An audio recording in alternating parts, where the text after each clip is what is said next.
video 3 in the lecture on the value of accuracy. Evaluating the accuracy of different measurement chips is tricky. Let's take a look. Imagine you're considering these two chips for your cell voltage measurements. Which would you expect to provide better accuracy? As you may guess, we're about to look deeper. These are from the electrical characteristics tables in the two chips datasheets. The front page claimed 1.5 millivolt accuracy for one and 2.2 millivolts for the other. Let's start by finding those numbers in the tables. For the BQ79616, that number corresponds to room temperature and a cell voltage range spanning a little more than a typical cell's operating range. For the LTC6813, the front page number also corresponds to room temperature, but at only a single voltage, 3.3 volts. These accuracy numbers are what we call typical values, corresponding to a point in the middle of the operating range. In practice, a lithium-ion battery may operate over about 0 to 45 degrees centigrade. The PCB on which the BMS chip is mounted may get hotter. In particular, cell balancing can substantially heat up the board.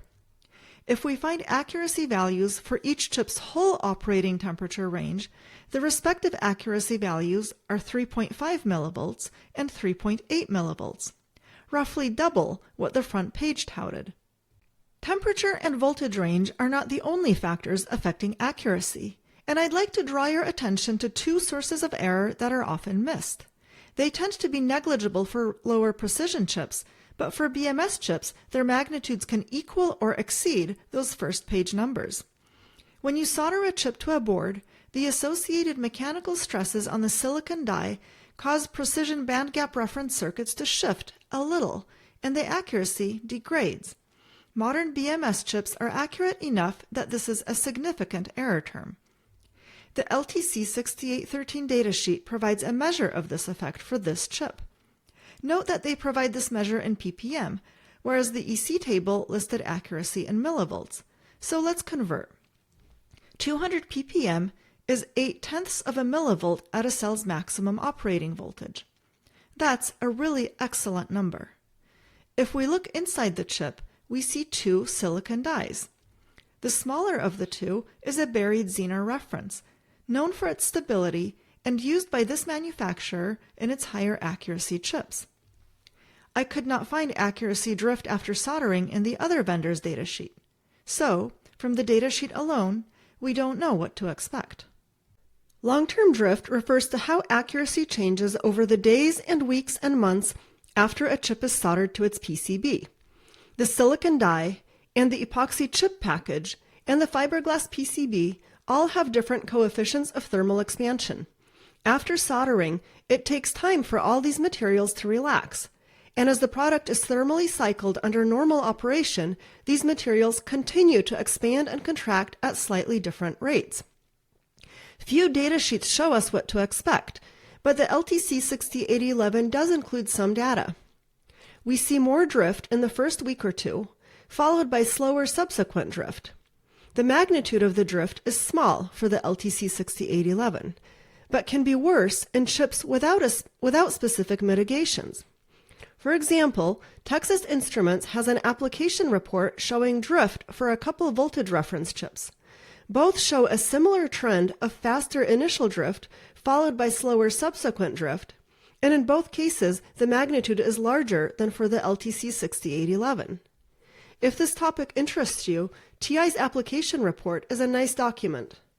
Indeed, this nice document provides an error breakdown for the REF34 chip. We can visualize that as a pie chart. Let's speculate, a very, very rough approximation, what the BQ79616 numbers would look like if the BQ-BMS chip had similar drift behavior to the REF34. The front page datasheet number is the initial accuracy, 1.5 millivolts. If we scale the other BQ numbers proportionately to the REF34 pie chart, we get 3 millivolts for temperature drift, 0.3 millivolts for solder shift, and 0.7 millivolts for long-term drift. The initial accuracy and temperature drift sum to 4.5 millivolts, in the ballpark of the actual datasheet value of 3.5 millivolts. If we sum the solder shift and long-term drift numbers, we get 1 millivolt. That's not huge, but also not insignificant. The BQ79616 is a much larger chip than the REF34, so effects due to mechanical stresses like solder shift and long-term drift may also be larger. When we go back to those first page numbers for the BQ79616 and LTC6813, we see that perhaps 3.5 and 3.8 millivolts are more relevant, since in practice, these chips will operate at temperatures exceeding 25 C.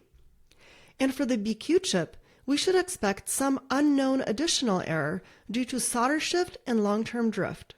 For chips as accurate as modern BMS chips, if these numbers are not in the datasheet, remember to ask the vendor's applications engineer to provide them to you. A third chip from a third vendor. The TLE9012 doesn't make any numerical claims about accuracy on the front page. The front page proclaims high accuracy and briefly describes mitigations for the physical mechanisms behind solder shift and long-term stress and for temperature sensitivity. The TLE9012 EC table lists 13 values for accuracy, each under slightly different conditions. For the other two chips, we looked for the chip's full operating temperature range and for voltages corresponding to NMC lithium-ion cells' operating range. Let's do the same here. We see two different numbers, 4.1 millivolts and 4.5 millivolts. Since we're interested in the whole range, the larger of those is the limiting factor, 4.5 millivolts. Compare that to the other two chips. For the TLE9012, is that all? Or do we need to add something for solder shift and long-term drift? The answer is in the footnotes. We are looking at end-of-life accuracy, abbreviated in the table as EOL. This is assessed according to AEC-Q100, which is the typical standard for assessing long-term drift. While that won't assess solder shift, the integrated stress sensor likely addresses both long-term drift and solder shift, since for both, the accuracy degradation tends to come from mechanical stresses and mechanical relaxation of those stresses. So, probably, that's all. Let's summarize what we've seen. From the first page specs, you might think the BQ79616 is the leader in accuracy. But when we dig down, we don't actually know how the BQ79616 will perform once soldered to a circuit board. Where the LTC6813 has its buried Zener reference, and the TLE9012 has an integrated stress sensor, the BQ79616 datasheet has nothing that I could find to address mechanical stress and accuracy. Let's look at one more related thing in the LTC9012 datasheet.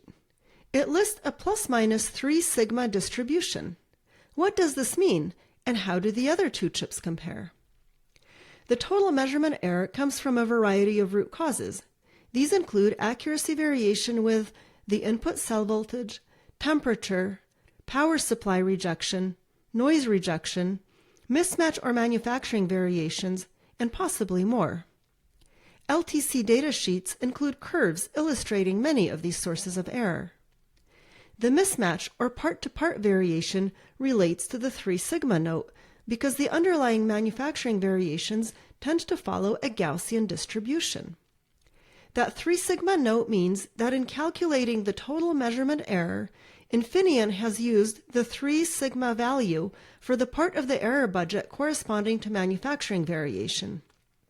In doing this math, you have to draw the line somewhere, and Infineon is transparently letting us know where they've drawn the line.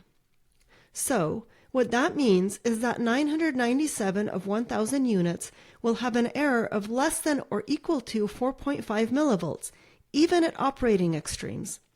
But 3 of 1,000 units may fall outside the spec at some corners of the operating range.